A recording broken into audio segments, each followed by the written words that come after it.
Hi YouTube, welcome to my channel, and for those who are returning, it's good to have you back. I'm Shabab. If you haven't been following this series about the Xiaomi P1 TV, this is the fourth part. We're going to focus this time around connecting your Google account. If you haven't seen the first or second video, below is a link so you can take a look. So without further ado, let's get started.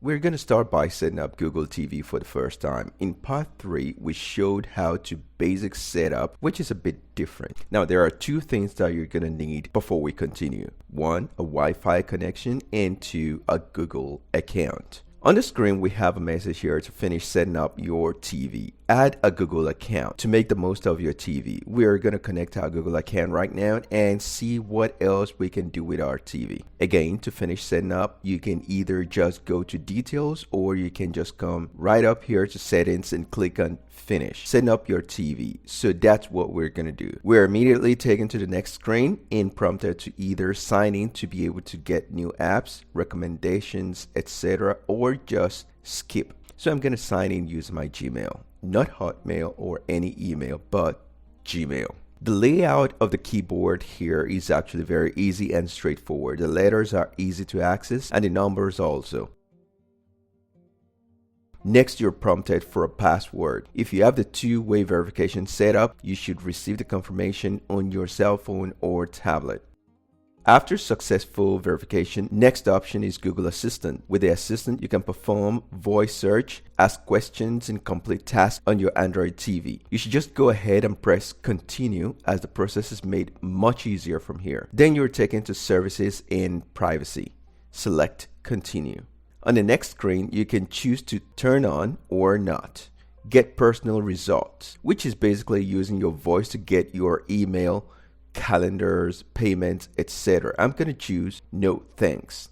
Next screen is install additional apps. You've got quite a few options. Google Meet is a good one to install for my online meetings. Twitter for Android, Spotify, VLC for Android, Beach Buggy Racing. I would love this game app on a wide screen, so yeah, I would install this. Asphalt 8 also, and finally Ocean Horn. So I'm going to install these apps. Press continue to confirm and they start installing in the background. In your case, it may be different. You may choose not to install any of the apps. The screen goes back to settings and you're prompted to set your device name. You can just go ahead and do that, or you can later go to device preferences, the about section, and then set your device name. If not, you can just follow the prompt here and you'll be taken to set up your device name. So I'm not going to do this for now, but just in case you would like to, you can either choose between Android TV, living room TV, family room TV, bedroom TV, or you can just enter a custom name, whichever name you want. To check which or what accounts are connected to the TV, just click on accounts and sign in and you should see all connected accounts. For now, I'm the only one here. So that's how you set up and connect your Gmail and Google Assistant in your TV. To talk to the Assistant on your Android TV remote, press the Assistant button or the microphone button, or just go right on top of the screen and press the Assistant icon. Then say whatever you want to say. You should see it on the screen. And that's it. The only thing you have to... Oh my God. Everything I'm saying, it's right in there. That's quite interesting.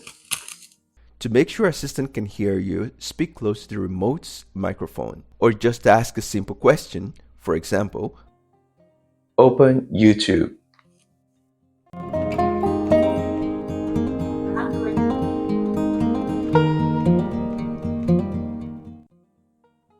Open Netflix.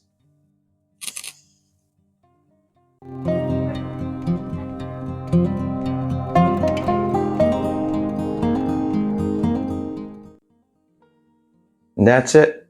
It's that easy. As long as you're connected to your Gmail, or let's just say you're connected to the internet, your Gmail mostly, there's not much problem. One last thing before we go, we're going to format this TV and leave it back to scratch. So to do that, go to settings, then device preferences, scroll all the way down to reset. You should see a warning that all your information will be erased.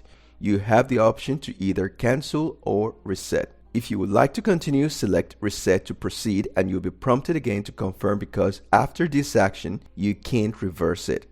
To continue, click on Erase Everything. That will take only a few minutes and that's how you reset your TV.